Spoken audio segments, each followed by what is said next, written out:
Welcome back to GTN Coaches Corner, your chance to ask us any triathlon training and racing related questions. Just drop them in the comments section down below using the hashtag GTN Coaches Corner or on any video for that matter. So let's jump on into this. First question from Paul H says, "Hi GTN Coaches Corner, I'm looking to get a coach for swimming as it's my weakest, but is it better to have one coach for each discipline or to have one coach for all three?"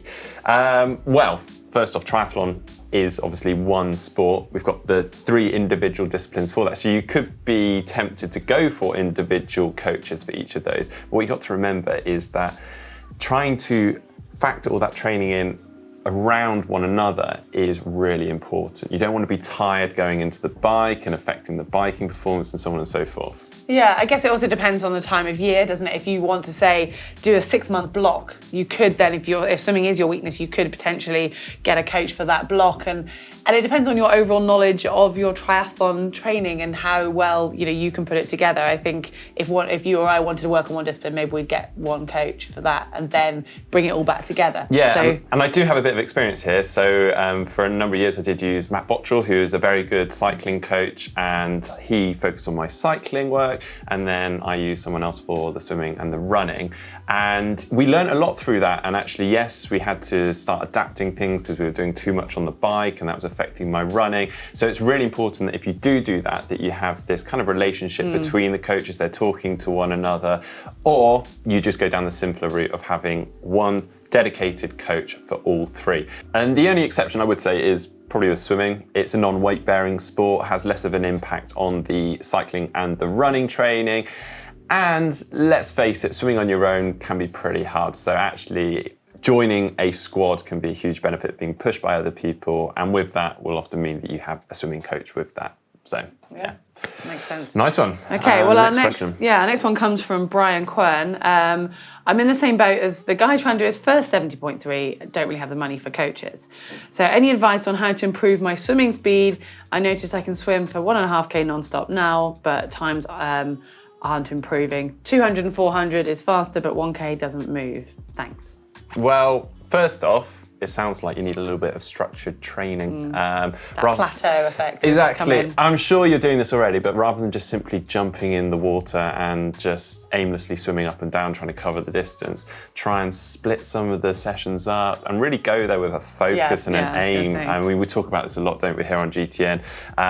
Little things like focusing one session on tempo work, one session on speed work, one session on aerobic work, and maybe focusing on that goal time for the 1K and then breaking that up into 100-meter blocks. So 10 by 100 meters at that pace with a short recovery between each, and then reducing that recovery with time, increasing the length of those reps, just smart tricks like that. But essentially going with a focus is the key. And I mean, we've got several videos on swim sessions as well, so maybe check those out and you've then got a structure in your mind. And we've even got weeks when you've got one drill session, one sort of easy swim, and then like you said, like a tempo or speed work session, depending on how many times you're going, obviously. Absolutely. Next question from Paul Tri-Journey says, "I'm 50 years old. I've run a number of marathons and half marathons over the past 25 years.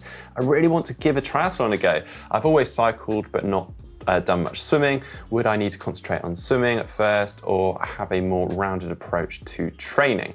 Well, obviously you are going to have to focus on your swimming at some point if that's the one that you haven't given much attention to over the years. This would be my own personal approach, is give that swimming a bit of focus, probably knock back the cycling and the running for a period of time, just so that you're simply not arriving to each session feeling tired. So you really go in there getting the quality out of those swims. And once you feel like you're improving, you're on a good trajectory, then start introducing the cycling and running. Yeah, definitely. I mean, the cycling and running is going to be in the bank, especially the cycling that will come back quite quickly. Running, you just have to be careful when you start bringing it back that you don't get injured if you're suddenly adding that impact too fast. But yeah, the swimming will still give you that fitness base, but it'll also allow you to make sure that you're practicing the correct type of swimming without being too tired as well. Yeah, absolutely. I think a lot of people worry when they can't do one of the disciplines. Of course, there is a level of conditioning with them, but you are still going to be gaining fitness from the other disciplines at the same time. time. So Definitely. yeah, great question. Next one from Crawford Brooks.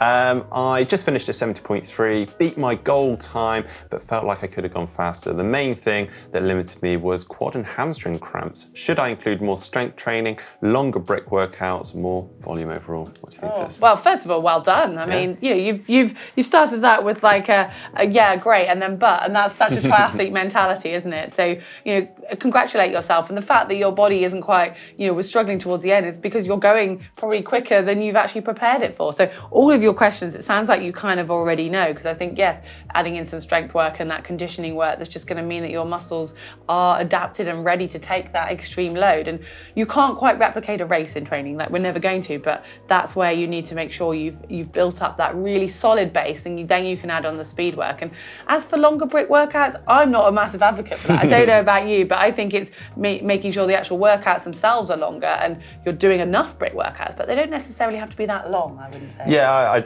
definitely with you there, Heather. And obviously cramping can be due to quite a few things. We can also talk about electrolytes here as well. So just making sure that you're getting your nutrition, hydration bang on. And as Heather's saying, doing these brick workouts and actually practicing that nutrition when you're doing your brick workouts, because it is, as you've probably found, towards the tail end, as you're getting tired, and making sure that you've been on top of that throughout. But also, yeah, if you have pushed a bit harder than you maybe should have, body may just simply have not been ready for that. Yeah, I mean, something is going to give at the end of a race. The idea is we're pushing ourselves to the limit. So, I'd say rejoice in the fact you've done a personal best anyway. Yeah, super. Well, final question, and it's a big one. We've got a couple of questions in this one.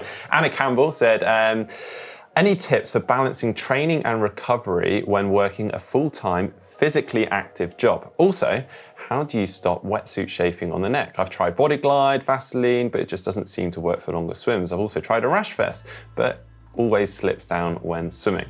Well, first off, I think this is relevant for anyone, regardless of doing a physically active job or not. You do need to factor in your work into your training.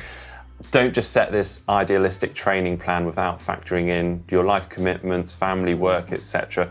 Your training really has got to fit around your life rather than the other way around. And that's so important for consistency with your training and also obviously leading into the race. In terms of the physically active job, you really do need to value the fact, or respect the fact that you're on your feet all day. So with that, if you are trying to get quality sessions in, put them in at the start of the day before you're on your feet all day, because you're probably going to feel pretty lousy at the end of the day, then doing something easy aerobic at the end of the day. Also, same goes for the week structure. Potentially do the harder workouts towards the beginning of the week before you're tired at the end of the week where you've been on your feet all week. And another thing to think about is the fact that actually you are doing potentially a mega brick session. If you maybe did a bike workout in the morning, you're on your feet all day, then went for a run in the evening, it's like a prolonged brick session. Yeah, I think so many people forget about the overall stresses. We talk about the training stress score and what training is doing to our bodies, but also the mental and the physical stress is all part of the bigger picture. And if you did have a coach, they would need to be considering that and taking that into account, because